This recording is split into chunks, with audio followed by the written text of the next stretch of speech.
Hello everyone, welcome to back my channel. I hope everyone is having a wonderful day. Before starting the video, please go ahead and hit the subscribe button and give this video a thumbs up.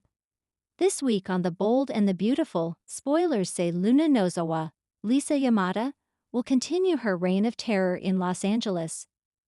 There's some truth to that old saying about a leopard never changing its spots, and Sheila Carter, Kimberlyn Brown, will have a tough time trying to defuse her granddaughter. If Sheila keeps canoodling with the Il Giardino killer on Bold and Beautiful, she's going to lose everything. Sheila's husband, Deacon Sharp, scene canon, is never going to accept her granddaughter. After all, she killed his best friend and his best busboy, and nearly got his restaurant shut down. Since Sheila learned Luna Nozawa was her granddaughter, she's been having clandestine meetings with the fellow sociopath and desperately trying to get her to leave town. At the end of the day, Sheila Carter knows what her flesh and blood is capable of. It's obvious she's trying to get Luna to leave town before she goes on another crime spree and winds up back behind bars. Bold and the Beautiful spoilers say Sheila Carter is finally getting a dose of her own medicine and has met her match in her granddaughter. Luna has no intention of leaving Los Angeles. Instead, she decides to stick around and try to seduce Will Spencer Jr., Crew Morrow. Her obsession with her former stepbrother is turning her into a ticking time bomb. Rumor has it she may even try to kill Electra Forrester, Linnea Grace. There's no such thing as a secret on soaps, and it will only be a matter of time before Deacon Sharp learns Sheila has been sneaking around behind his back with the Il Giardino killer. According to Bold and the Beautiful spoilers, Deacon will see Sheila's relationship with Luna as the ultimate betrayal, regardless of whether they are related or not. If Deacon turns his back on Sheila over Luna, she can kiss her happy life at the restaurant goodbye and her marriage. Do you think Sheila will lose everything over her granddaughter? Can she keep Luna under control and convince her to leave they? Or is all hell about to break loose? Sheila Carter has always been a force to be reckoned with on The Bold and the Beautiful. For decades, she's been the queen of manipulation, the puppet master who pulls the strings behind everyone's back. But in the upcoming episodes, it seems the tide is finally turning against Sheila. Will she finally lose everything she's ever held dear? Let's dive into a creative 2,000-word spoiler that explores how this could all come crashing down for her. Sheila's world starts to crumble. It all starts with a small crack, a moment of vulnerability that spirals into an avalanche. Sheila's carefully constructed facade begins to shatter when Deacon Sharp starts to pull away from her. Deacon has always had a soft spot for Sheila, but after seeing the lengths she's willing to go to secure her place in Finn's life, he begins to question his own morality. Deacon's disillusionment grows when he witnesses Sheila's latest stunt. She's been trying to insert herself into Finn's life yet again, playing the victim card to win sympathy from her son. But Finn, growing increasingly wary of his mother's manipulations, starts to confide in Steffi about how Sheila's presence is suffocating.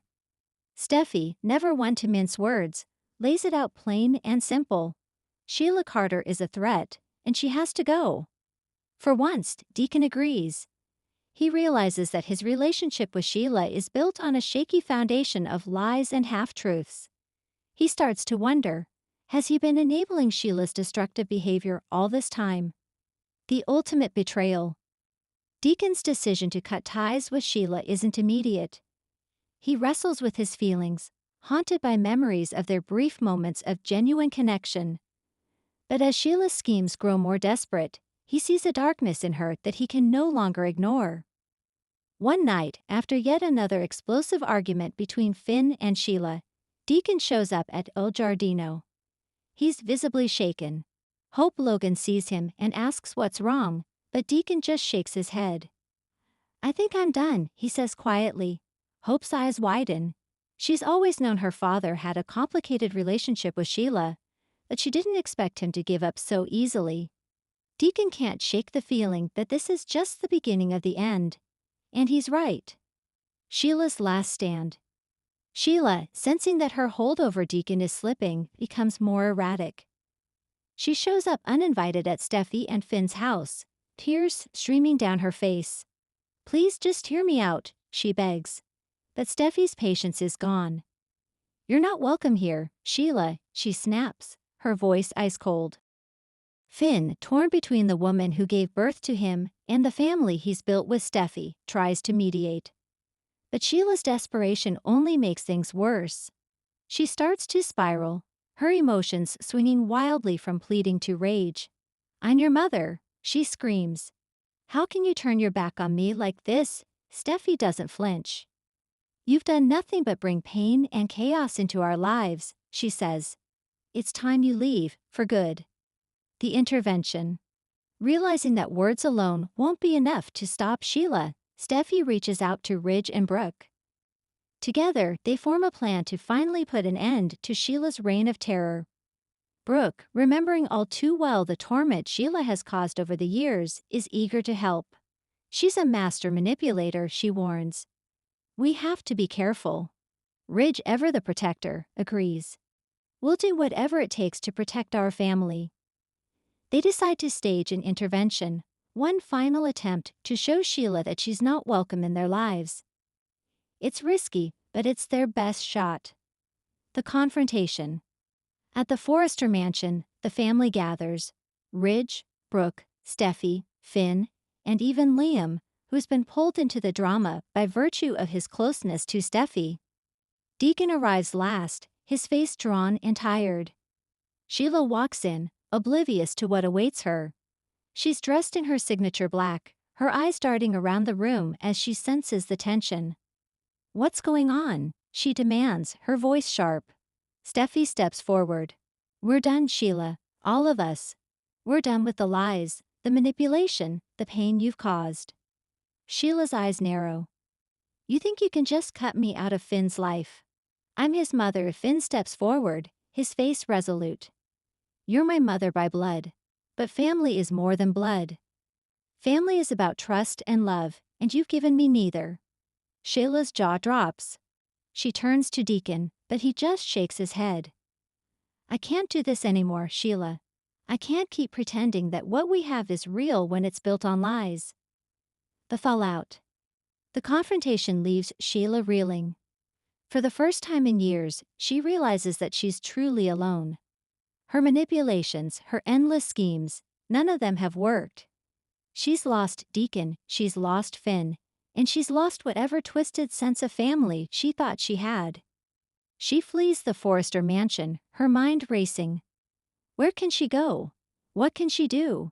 She's burned every bridge, alienated everyone who ever cared about her. Even her old allies, like Bill Spencer, have washed their hands of her. The descent. In the days that follow, Sheila's behavior grows increasingly erratic. She starts showing up at El Giardino, demanding to see Deacon. But Deacon refuses to see her, telling the staff to keep her out. Sheila's rage simmers just beneath the surface. She tries to reach out to Finn again, but he's blocked her number. Steffi has made it clear. If Sheila tries to contact them again, she'll involve the police. For once, Finn doesn't protest. He's done trying to save the mother he never really knew. A dangerous plan. With nowhere left to turn, Sheila starts to plot. She's not the type to slink away quietly. If she can't have the family she craves, she'll make sure no one else can either. She starts following Steffi, lurking outside the Cliff House, watching from the shadows. She sees Steffi and Finn playing with the kids in the yard, their laughter ringing through the air. It's a picture of the life she wants and can never have. Sheila's obsession grows. She becomes convinced that if she can just get Steffi out of the way, everything will fall into place. But this time, Sheila isn't thinking clearly. Her plans are sloppy, her desperation clouding her judgment. Deacon's dilemma. Meanwhile, Deacon is racked with guilt. He knows Sheila is dangerous, knows she's capable of anything when she's pushed to the edge. He tries to warn Steffi, but she just shakes her head. We know, Deacon, we're prepared. Still, Deacon can't help but worry. He's seen Sheila at her worst, and he knows she's not going to give up without a fight. The final showdown. One night, everything comes to a head. Sheila, driven by a twisted sense of destiny, breaks into the Cliff house. She creeps through the darkened rooms, her eyes wild. She finds Steffi alone in the kitchen, cleaning up after dinner. Steffi freezes when she sees her. Sheila, she says, her voice calm but cold. You need to leave. But Sheila doesn't leave. She steps closer, her voice trembling. Why can't you just accept me? Why can't you let me be part of this family? Because you're dangerous, Steffi says. You always have been. Sheila lunges forward, grabbing Steffi's arm. But before she can do any real harm, Finn appears in the doorway. Let her go, he says, his voice like steel. Sheila hesitates, her eyes flickering with uncertainty. For a moment, it looks like she might back down. But then she snarls and shoves Steffi away. Steffi stumbles, but Finn catches her. You're done, Sheila, Finn says. I'm calling the police. The arrest. By the time the police arrive, Sheila is cornered. She's ranting and raving, tears streaming down her face. You're all against me, she shrieks. You'll regret this. But there's no more sympathy left. The officers take her away in handcuffs, and for once, Sheila doesn't fight them. She just looks back at Finn, her eyes hollow. You're my son, she whispers. But Finn doesn't respond. He just turns away, holding Steffi close. A new beginning. In the aftermath of Sheila's arrest, the Forrester family breathes a collective sigh of relief. It's over, or so they hope. Sheila Carter has lost everything, her freedom, her family, and the twisted power she once held over them all. For Finn and Steffi, it's a chance to start fresh. They've weathered the storm, and now they're stronger than ever. They know Sheila could still find a way to come back, she always does. But for now, they're ready to live their lives free from her shadow. The final twist? But is it really over? In her jail cell, Sheila sits alone, her mind already racing with new schemes. She's lost everything, but Sheila Carter has never been one to accept defeat. As the camera fades out, she lifts her head and smiles. It's not over, she whispers. Not by a long shot. The bold and the beautiful spoilers conclusion. Sheila Carter has always been a master manipulator, but in these dramatic spoilers, she finally sees her empire crumble. Her desperate attempts to cling to her son and the family she'll never have drive her further into darkness. But even as she loses everything, one thing remains true. Sheila Carter doesn't give up. Ever. Thanks for watching this video, and please subscribe our Boldy and BAUTFUL UPDAT YouTube channel for more update news.